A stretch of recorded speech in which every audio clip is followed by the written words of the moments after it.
no. Where is it? This can't be. Where is it?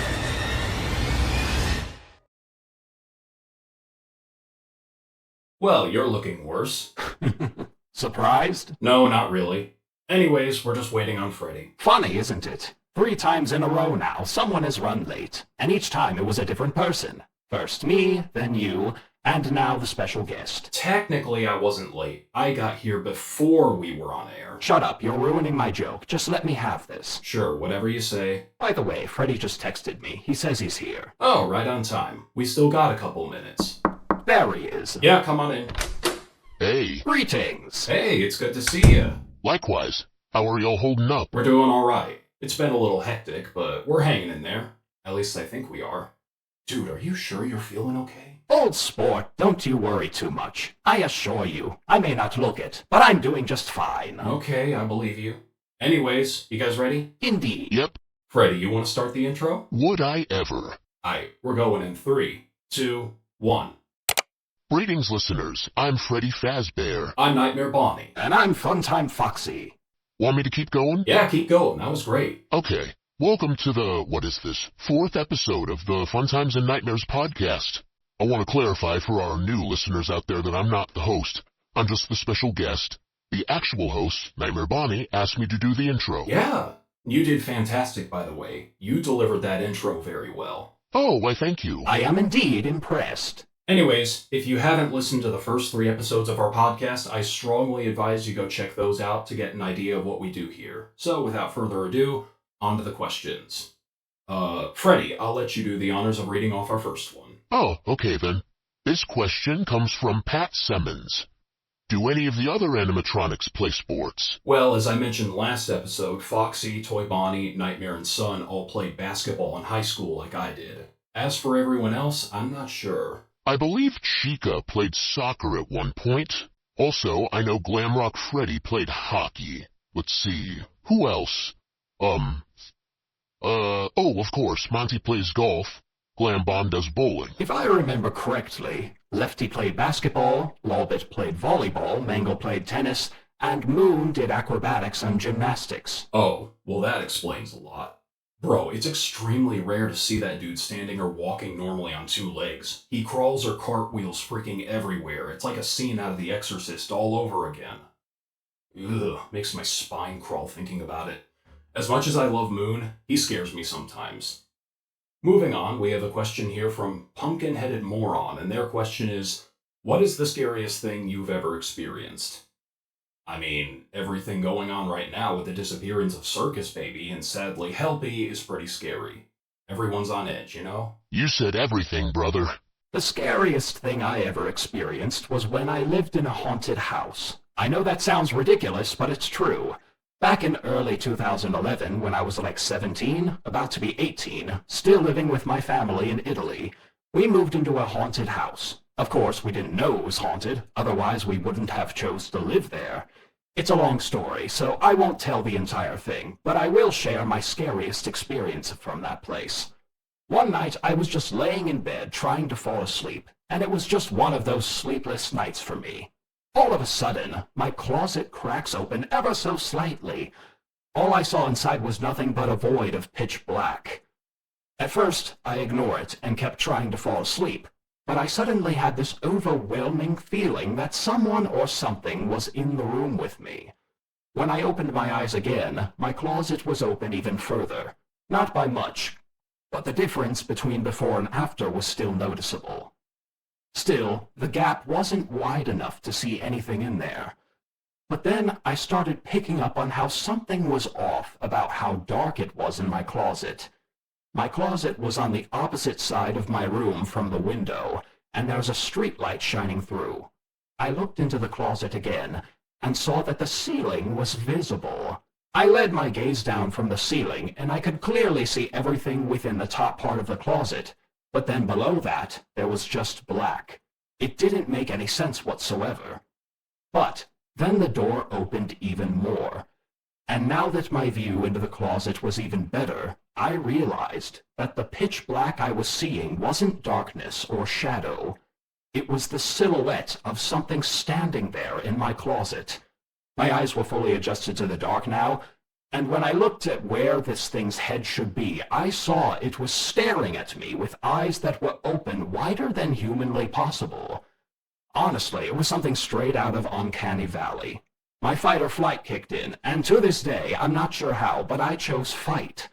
I didn't try to physically attack whatever this was, but I basically forced myself to man up. In my head, I was telling myself, I'm about to be an adult, I'm too old for night terrors, even if the monster is real. I'm a living person, and I matter more than whatever this thing is supposed to be, so I need to grow a pair and assert my dominance. I should be the one in control here. So, in the most stern and serious tone of voice I could, I just sat up, looked the thing dead in the eyes, and told it to fuck off. Or in Italian, vaffanculo. Don't tell me, did it work? Yes, it actually worked. It kind of perked up and its eyes shifted. I could tell the thing was a little caught off guard by my assertiveness, and it just vanished. Still, it was pretty scary, and definitely the scariest thing I've ever experienced in my life thus far.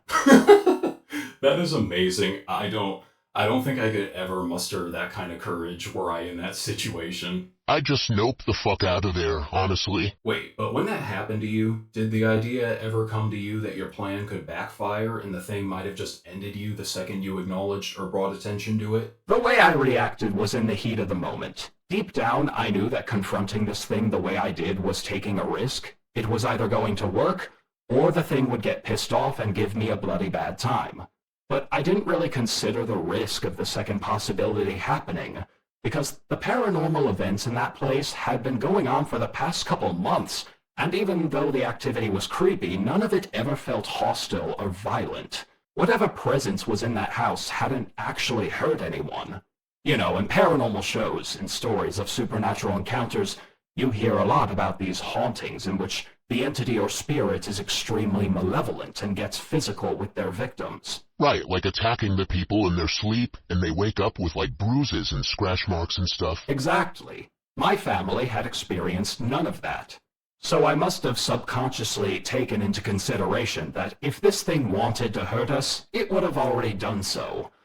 The entity never gave us any reason to feel threatened. I was definitely alarmed by the sight of this thing in my closet, but when I pulled myself together, I realized pretty fast that it was likely a timid spirit and would back down if confronted. Trusting your judgment, huh? Indeed. Anyways, that's my scariest experience. This question is from the Engineer's Villain arc, and they're wondering, what is your favorite video game? It's hard to say considering I just don't play them very often. Though I have played a few, like Portal, Doom, Mario, Sonic, and of course, Minecraft. Still, I can't really call any of them my favorite. My guy, how is Doom not automatically your favorite? That game is a goddamn masterpiece. Objection. What? Look, Doom is a really good game, don't get me wrong. But really, it's only because of the combat, gameplay mechanics, and soundtrack. It's fun, and I certainly enjoyed myself while playing it. But I would not go as far as to call it a masterpiece. The lore is all over the place. Whoever comes up with the story for that game can't seem to make up their mind. Doom Eternal had us questioning everything we thought we knew from Doom 2016. So many things were just thrown out the window, and Markiplier himself pointed this out during his Let's Play of Doom Eternal.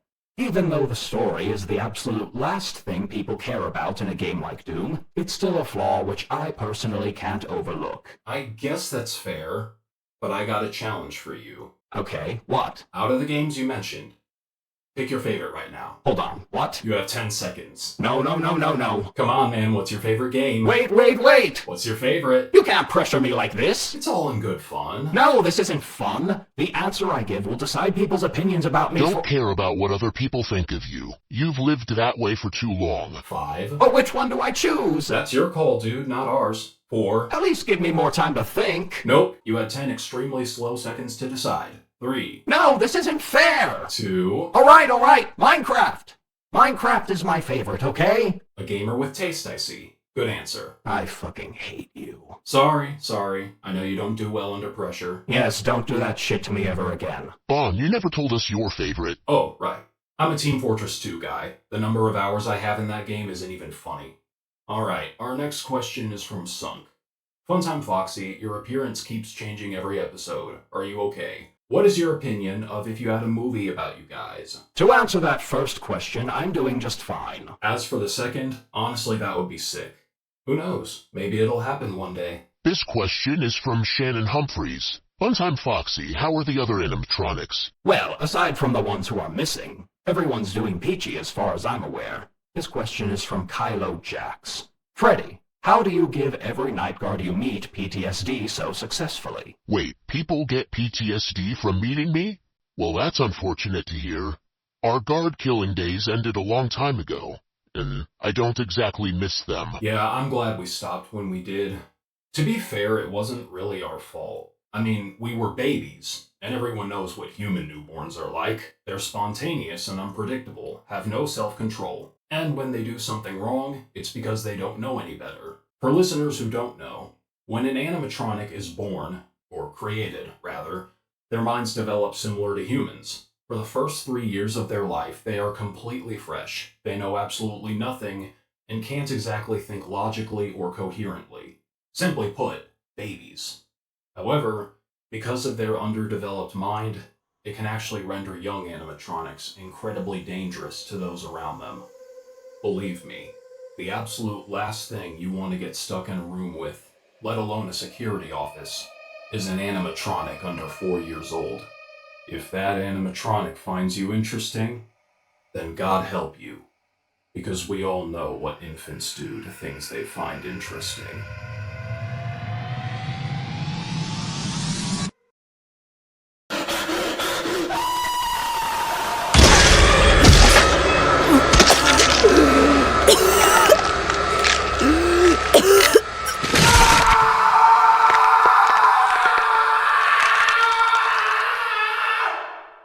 But once we reach age 4, we gain more control and learn from there. I'll never understand why Fazbear Entertainment allowed us to be designed that way.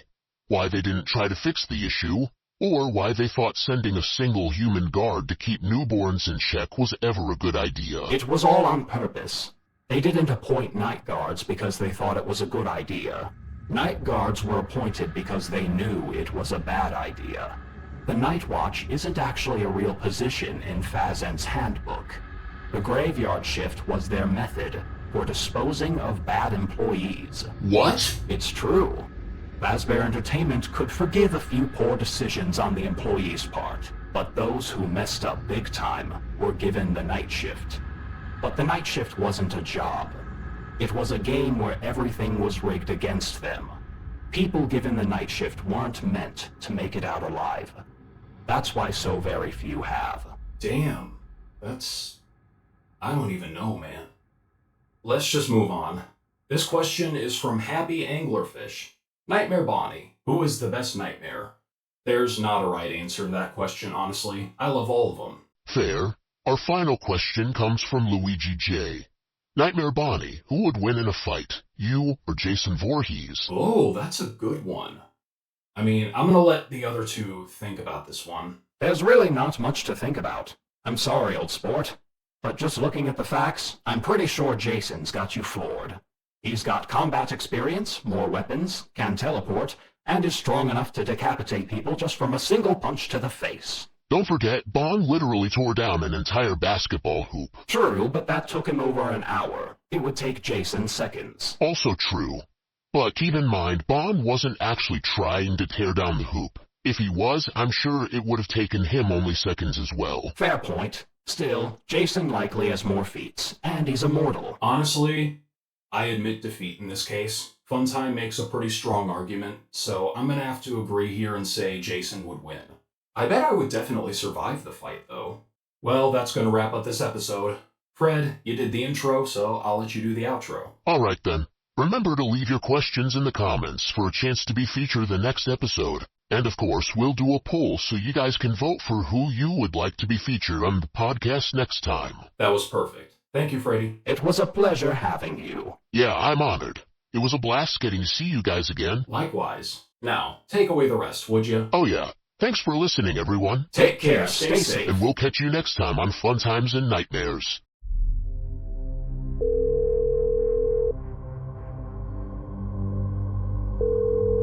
Yeah, what's up? Fexa, get plush and meet me at FazClare's ASAP. What? Why? What happened? There's been another one.